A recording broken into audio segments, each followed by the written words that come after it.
Hello everyone, welcome to Bright IQ. तो जैसा कि आप सभी को पता है कि हम लोग आईआरबी एनटीपीसी में पढ़ रहे हैं पॉलिटी में हम लोग टोटल अभी तक 30 क्वेश्चन को सॉल्व कर चुके हैं। सारा का सारा क्वेश्चन जो है वो आपका एग्जाम पॉइंट ऑफ व्यू से बहुत ज़्यादा इंपॉर्टेंट है, क्योंकि उसमें आपका क्वेश्चन ही नहीं बल्कि क्वेश्चन के साथ बहुत सारे बेसिक कॉन्सेप्ट को भी दिया जा रहा है। तो आज हम लोग स्टार्ट करते हैं क्वेश्चन नंबर 31 से, जो है आपका in which year Manipur and Tripura become full fledge state of India, यानी मणिपुर और त्रिपुरा जो है वो आपके किस वर्ष भारत के पूर्व राज्य बने थे। तो जी हाँ, अगर हम लोग भारत के पूर्व राज्य की बात करते हैं ना, तो ये आपके राज्य जो है ना वो आपके 1972 के अंदर जो बने थे, है ना, इसे याद रखिएगा। वहीं अगर हम लोग इसमें देखते हैं तो त्रिपुरा मणिपुर के अलावा जो है वो आपका मेघालय जो है वो आपका become full fledge state of India बना था। कब बना था? तो वो समय था आपका 21 जनवरी 1972 का। ये डेट आप याद रखिएगा। इसमें आपके पास सिर्फ ईयर दिया हुआ है, इसमें डेट भी दिया हुआ है। ये आपका जो एक्ट था ना वो आपका under the north eastern region यानी रीऑर्गेनाइजेशन एक्ट 1971 के अंदर जो है वो आपका ये प्रावधान जो है वो किया गया था। याद रखिएगा, ये आपका एग्जाम पॉइंट ऑफ व्यू से बहुत ज़्यादा इंपॉर्टेंट हो सकता है, इसे बिल्कुल भी मिस मत कीजिएगा। वहीं आगे बढ़ते हैं, इसका नेक्स्ट क्वेश्चन देखते हैं, जो है आपका विच of the following pair is not correctly matched, यानी इसमें से कौन सा ऐसा है जो आपका मैच नहीं कर रहा है। तो अगर हम आर्टिकल 352 की बात करते हैं, इसमें आपका नेशनल इमरजेंसी की बात करी गई है। जी हाँ, बिल्कुल करी गई है। आर्टिकल 315 में यूपीएससी की बात की गई है, बिल्कुल की गई है। लेकिन आर्टिकल 153 में जो है ना वो आपका प्रेसिडेंट की बात नहीं बल्कि इसमें आपका गवर्नमेंट की बात जो है वो करी गई है। लेकिन प्रेसिडेंट की बात जो है ना वो आपका आर्टिकल 52 के अंदर जो है वो करी गई है। इसलिए आपका ऑप्शन सी जो है इसका करेक्ट आंसर हो जाएगा कि आपका गलत सुमेलित है ना। चलिए आगे बढ़ते हैं, इसका नेक्स्ट क्वेश्चन देखते हैं। इसका नेक्स्ट क्वेश्चन है आपके पास कि in district administration the principal function of a tehsildar is, यानी जिला प्रशासन में तहसीलदार का मुख्य कार्य है। बताइए, जिला प्रशासन में तहसीलदार का मुख्य कार्य क्या होता है? तो जी हाँ, जिला प्रशासन में जो है वो आपका मुख्य कार्य जो है तहसीलदार का वो आपका एडमिनिस्ट्रेशन ऑफ लैंड रेवेन्यू यानी भू राजस्व का प्रशासन जो है वो होता है। याद रखिएगा, यानी ऑप्शन सी जो है इसका करेक्ट आंसर हो जाएगा ना। चलिए आगे बढ़ते हैं, इसका नेक्स्ट क्वेश्चन है आपके पास कि the constitution of India provides for an finance commission under article, यानी भारत का संविधान अनुच्छेद डैश के तहत जो है एक वित्त आयोग का प्रावधान जो है वो करता है। बताइए। तो जी हाँ, अगर हम लोग वित्त आयोग की बात करते हैं ना तो इसके लिए आप याद रखिएगा, इसमें हम लोग पहले कुछ चीज़ों को जानते हैं। जैसे अगर हम लोग बात करते हैं ना फाइनेंस कमीशन की, तो फाइनेंस कमीशन जो है वो आपका हर 5 साल में निर्माण किया जाता है और इसके निर्माण करने का अधिकार जो है वो सिर्फ राष्ट्रपति के पास ही होता है। वहीं अगर आप इसमें याद रखिएगा फिनांस कमीशन में कि भारत के फर्स्ट फिनांस कमीशन जो के चेयरमैन जो थे वो आपके केसी नेगी थे। कौन थे? केसी नेगी थे। और अभी आपका 16th फिनांस कमीशन चल रहा है और इसके चेयरमैन जो है ना वो आपके मिस्टर अरविंद हैं। याद रखिएगा, कौन है? मिस्टर अरविंद है। वहीं अगर हम लोग इसमें बात करते हैं तो याद रखिएगा कि इसका करेक्ट आंसर जो है वो आपका हो जाएगा ऑप्शन नंबर सी, कि भारत का संविधान अनुच्छेद 280 के तहत जो है वो आपका वित्त आयोग का प्रावधान जो है वो करती है, यानी ऑप्शन सी जो है इसका करेक्ट आंसर हो जाएगा। वहीं आर्टिकल 352 की बात करते हैं तो आर्टिकल 352 जो है वो आपका राष्ट्रपति आपातकाल की बात करी गई है। वहीं आर्टिकल 356 में जो है वो आपका प्रेसिडेंट रूल के बारे में बात करी गई है और आर्टिकल 324 में जो है वो आपका इलेक्शन कमीशन की बात जो है वो करी गई है। फिनांस कमीशन की बात 280 में करी गई है और आपका इलेक्शन कमीशन की बात जो है वो आपका 324 में करी गई है। याद रखिएगा, ये आपका एग्जाम पॉइंट ऑफ व्यू से जो मैं आपको बेसिक कॉन्सेप्ट बताई हूँ ना वो आपका 100% मैच कर सकता है। पहला मैं आपको क्या बताई, फिनांस कमीशन के फर्स्ट चेयरमैन कौन थे? तो वो थे आपके केसी नेगी। अभी हमारा कौन सा फिनांस कमीशन चल रहा है? तो वो है आपका 16th फिनांस कमीशन। इसके चेयरमैन कौन है? तो वो है आपके मिस्टर अरविंद। इन सारे टॉपिक को आप इसके अंदर जरूर से याद रखिएगा, बहुत इंपॉर्टेंट क्वेश्चन है। चलिए आगे बढ़ते हैं, इसका नेक्स्ट क्वेश्चन देखते हैं, जो है आपका कि for which of the following purpose Rajamannar committee was constituted, यानी राजमन्नार समिति का गठन जो है वो निम्नलिखित में से किस उद्देश्य के लिए जो है वो किया गया था? तो जी हाँ, अगर हम लोग यहाँ पे राजमन्नार की बात करते हैं तो राजमन्नार की स्थापना जो है वो आपका 1969 में तमिलनाडु सरकार के द्वारा जो है वो बनाई गई एक कमेटी थी। याद रखिए, किसके द्वारा बनाई गई थी? तमिलनाडु सरकार के द्वारा बनाई गई थी। कब बनाई गई थी? 1969 में बनाई गई थी एक कमेटी ना।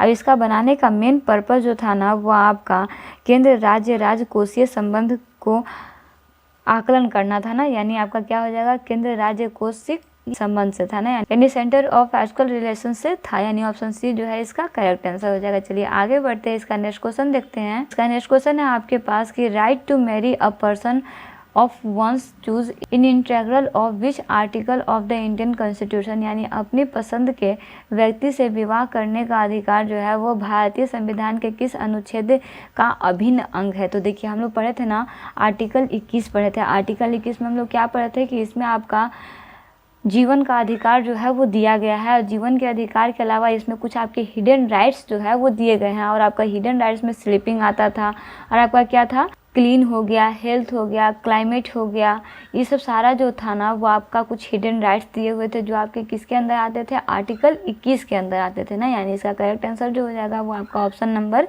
सी हो जाएगा कि राइट टू मैरी का अधिकार जो है वो आपका आर्टिकल 21 का एक हिडन राइट्स है ना। चलिए आगे बढ़ते हैं, इसका नेक्स्ट क्वेश्चन देखते हैं जो है आपका कि which of the following articles of the constitution of India deals with the provision with respect to consolidated fund of India, यानी भारत के संविधान का निम्नलिखित में से कौन सा लेख भारत की संचित निधि के संबंध में प्रावधान से संबंधित है। तो जी हाँ, अगर हम लोग इसकी बात करते हैं तो ये जो है ना वो आपका आर्टिकल 266 से संबंधित है। अगर आर्टिकल 266 की बात करते हैं तो इसमें आपका संचित निधि के बारे में जो है वो बात करी गई है, और इसमें से पैसा निकालने का अधिकार जो है ना वो आपका सिर्फ संसद को ही होता है।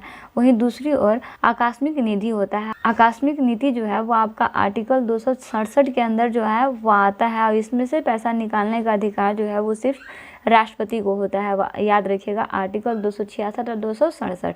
आर्टिकल 266 में जो है इसमें से पैसा निकालने का अधिकार संसद को होता है, और आर्टिकल 267 के अंदर जो है वो पैसा निकालने का अधिकार सिर्फ राष्ट्रपति को होता है ना। चलिए आगे बढ़ते हैं, इसका नेक्स्ट क्वेश्चन देखते हैं जो है आपका कि which of the following articles of the constitution of India make a specific mention of village panchayat, यानी भारत के संविधान का निम्नलिखित में से कौन सा अनुच्छेद ग्राम पंचायतों का विशिष्ट उल्लेख करता है।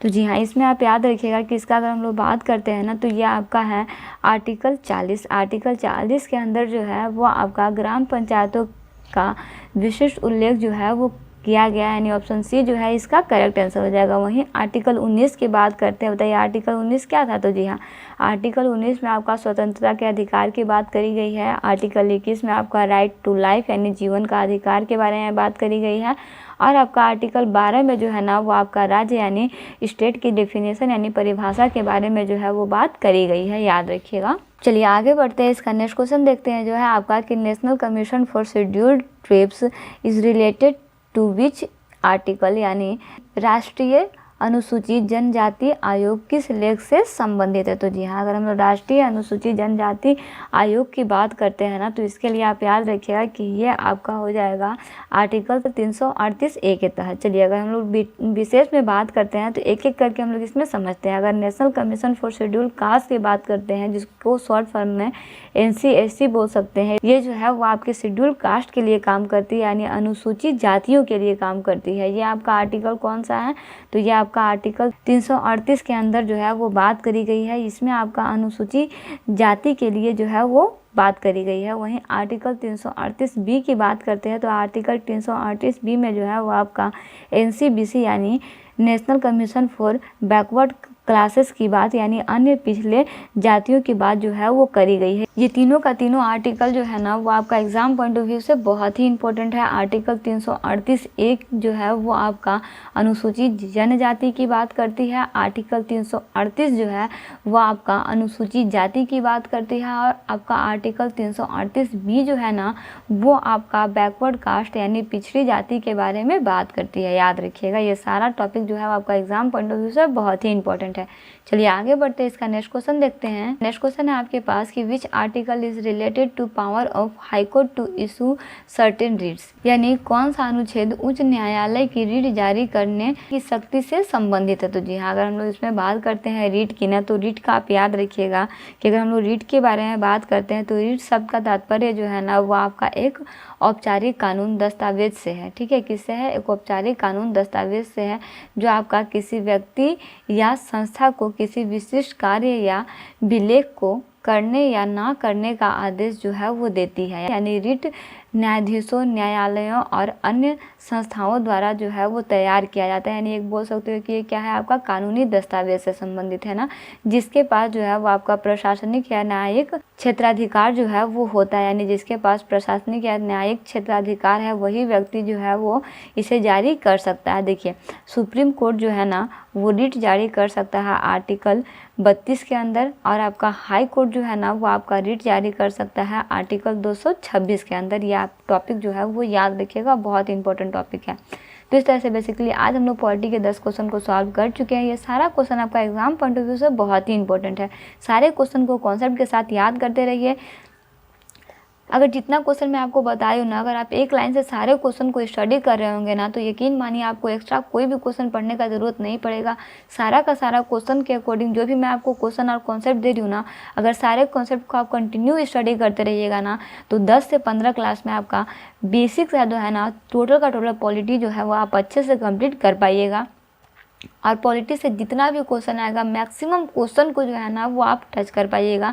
तो प्लीज़ जितना हो सके उतना अपने फ्रेंड सर्कल, अपने रिलेटिव में इन सारे वीडियो को ज़रूर शेयर कीजिएगा। और लिंक डिस्क्रिप्शन बॉक्स में दिया हुआ है, वहाँ से आप टेलीग्राम चैनल को भी जल्दी से ज्वाइन कर लीजिए, क्योंकि वहाँ पे आपका इन सारे का PDF जो है वो आपको ईजिली प्रोवाइड हो जाएगा। PDF को आप डाउनलोड करके भी स्टडी कर सकते हैं।